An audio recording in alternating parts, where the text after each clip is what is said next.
Hello and welcome into another edition of the Arizona State Sun Devils Insider Podcast.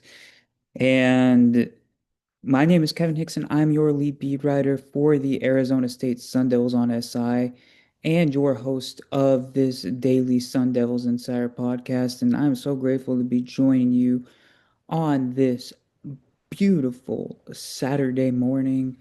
And we are um, roughly a day or so out from the Arizona State women's basketball program figuring out their fate in the 2026 NCAA tournament fray. Um, the expectation is that they will ultimately make it into the field, but it is not a guarantee as of right now. I mean, obviously, as a bubble team, you're going to be sweating it out no matter how strong your resume looks compared to other teams. We've seen surprises abundant in both the men's and women's selection fields over the last several years. And we'll find it out. If they do make it, it will be for the first time since the 2018-19 season. It will be a monumental moment for Molly Miller and the program. And if they do make it, I'm so excited to be covering them during March, however long their stay goes. And as for the men's basketball program, the coaching search continues to replace Bobby Hurley after 11 seasons on the job. And I'm I've been a huge proponent of Josh Schertz in recent weeks and months. I've really been high on him as a prospective coach. It's not going to happen. He signed an extension with St. Louis for, I believe, north of $3 million per year. So that's a pretty nice compensation package for a mid-major coach. Very nice, actually. And now he can sit back and wait and either build St. Louis potentially into the next Gonzaga. I don't know if that will happen or not, but it's possible. Or he could be waiting out a job opening like a Michigan State or even a North Carolina. We'll see what happens with that. Um, Seems like the two candidates that keep circling around in the process are St. Mary's head coach Randy Bennett and New Mexico head coach Eric Olin. So I like both of the options. I think Schertz and Calhoun were the top two on my list with everything accounted for, including age. But Randy Bennett is by far and away the most accomplished coach at the Division One level that they could get. He's a Mesa native. We've already talked about that, and there are so many things that simply make it seem like a natural fit. Um, I'll keep you guys updated throughout the head coaching search process. And obviously, once a hire is made, I will be at the press conference, and that will be a great time. Um, as for talking about head coaches, the meat of today's episode, I wanted to center around the perception of Arizona State head football coach Kenny Dillingham. I know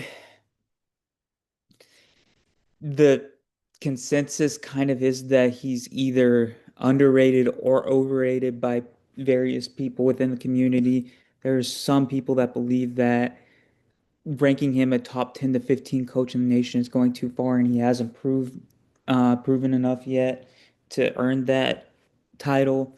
There's others that think that he is a surefire top 25 coach, and putting him in that range is disrespectful. I'm probably somewhere in the middle. I'd probably rank him between 10 and 20. 20 is like the absolute lowest. Around 10 is probably the apex right now, but he has the potential to be a top five coach in college football probably by the end of the decade. So, um, I wanted to talk about this because the Athletics' Bruce Feldman ranked his top 25 coaches in college football going into the season, as he does every year. And he ranked Kenny Dillingham number 21, number three in the Big 12, behind Kalani Sitake of BYU and Willie Fritz of Houston. And I do not agree with that. I think that Kenny Dillingham is the clear-cut best coach in the Big 12 at the moment. You can say Kalani Sitake has been a model of consistency. He's really increased the standard at BYU, a standard that already was pretty high under Bronco Mendenhall and Lavelle Edwards. You can say all of that, but he has yet to win a Big 12 title. Um, and granted, it's only 3 years in the conference, but he had a full year head start on Kenny Dillingham and more resources than Kenny Dillingham, and he still has yet to win one. That's not to say he isn't a great coach. I think he is a great coach, but I do not think he is in better standing than Kenny Dillingham at this moment. I mean, even when Zach Wilson was on the team and they were very, very good, they pretty much squandered a chance to make the playoff late in the season. I think to be the best, you kind of have to beat the best, and he's won a lot of games, but BYU has really yet to get that big one yet, and I think that's what's eluding them. As for Willie Fritz, same thing. I have a lot of respect for Willie Fritz. I've been saying that he is the most underrated coach in the Big 12 for the last year. I said Houston would be a sleeper team in the Big 12 in 2025.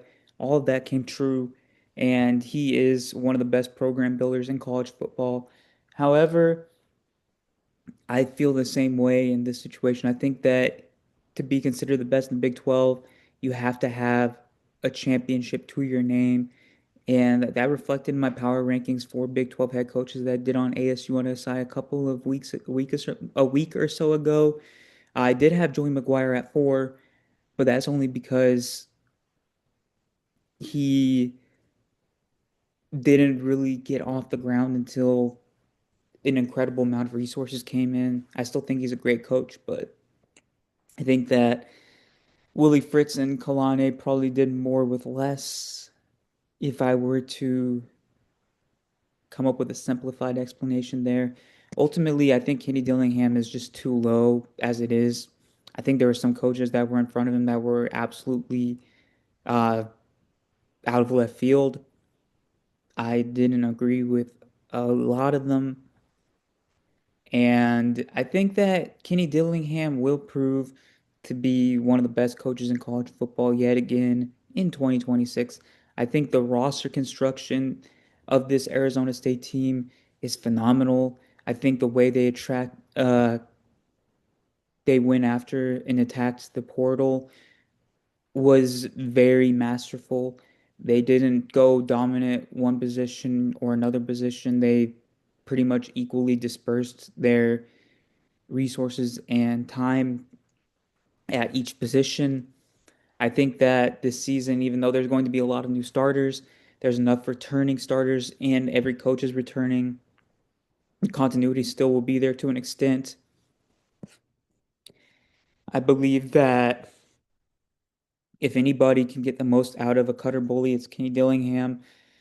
We saw that with Sam Levitt, and Sam Levitt went into Arizona State 2 years ago, came into Tempe much less polished and much less proven than Cutter Bully is, coming from an SEC program and having a very promising season despite not having that much surrounding talent at his disposal. Um, I think that both sides of the ball will be pretty strong. I think that they have the depth this year to withstand some of those injuries that they weren't able to at the end of the year last year. And I think that they have some pretty marked matchup advantages, even though almost all of their most challenging games on paper are on the road.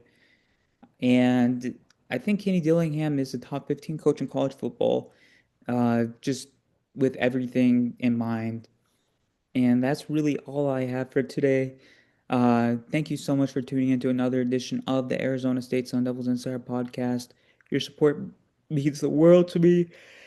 And I will see you with another episode of the Sun Devils Insider Podcast tomorrow. Thank you so much.